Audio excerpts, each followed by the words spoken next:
The ballroom glittered with chandeliers and white roses. Every table had gold chairs set perfectly for family and close friends, everyone but me. When I arrived, I was handed a folding chair shoved near the kitchen doors where the waiters bustled in and out. My brother's fiancée gave me a sweet, poisonous smile. "It's just for plus ones," she said. "I hope you don't mind." I did mind. I wasn't a plus one, I was his only sibling.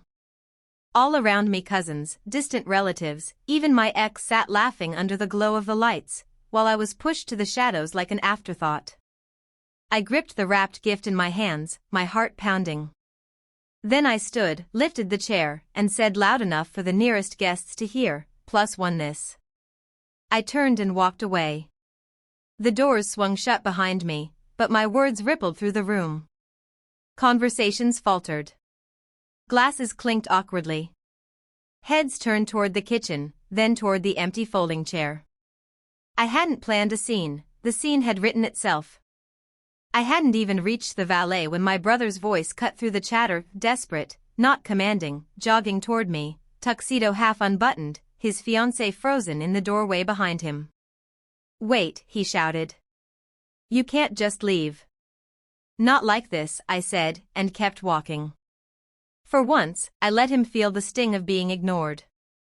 Guests whispered, "Why would she put his only sister by the kitchen?" And even the carefully crafted image of the bride cracked. She tried to laugh it off, call me overly sensitive, but humiliation, once exposed, is contagious. Phones buzzed beneath linen. Photos of the empty chair beside the swinging kitchen door made their way into group chats. By dessert the narrative had shifted. The bride wasn't elegant, she was petty. My brother tried to smile for cameras, but every time someone asked, "Where's your sister?" the truth burned deeper. That night the argument started. "You embarrassed me," she hissed. "No, you embarrassed yourself," he shot back. Tense whispers and awkward silences followed, and the fairy tale image of their perfect wedding didn't survive the honeymoon. I didn't rush to rub salt in the wound. I let their whispers and their facade crumble on their own. I focused on building a quiet strength, work, independence, peace, the life they'd pretended I didn't deserve. But I wasn't finished. Revenge, I decided, wasn't leaving, it was returning at the right moment. A year passed. Their marriage, once polished, soured under the weight of gossip and unmet expectations. I moved into a new apartment I'd paid for with my own work, surrounded by friends who valued me for me. Stories of their fights trickled back through cousins and acquaintances. Neighbors heard shouting, coworkers noticed tension, the shine of their union dulled. The opportunity came at a family fundraiser, an event where appearances mattered most. I walked in quietly. Heads turned. I didn't confront them. I didn't need to. A few polite words to relatives, a generous donation in my name, and the whispers that once mocked me shifted into admiration. The folding chair at the wedding was forgotten. The line I had left them with, "Plus one this," had become legend, retold in quiet chuckles whenever their names came up. When my brother and his wife finally noticed me, color drained from their faces. They realized the truth. I wasn't the forgotten outsider anymore. They were.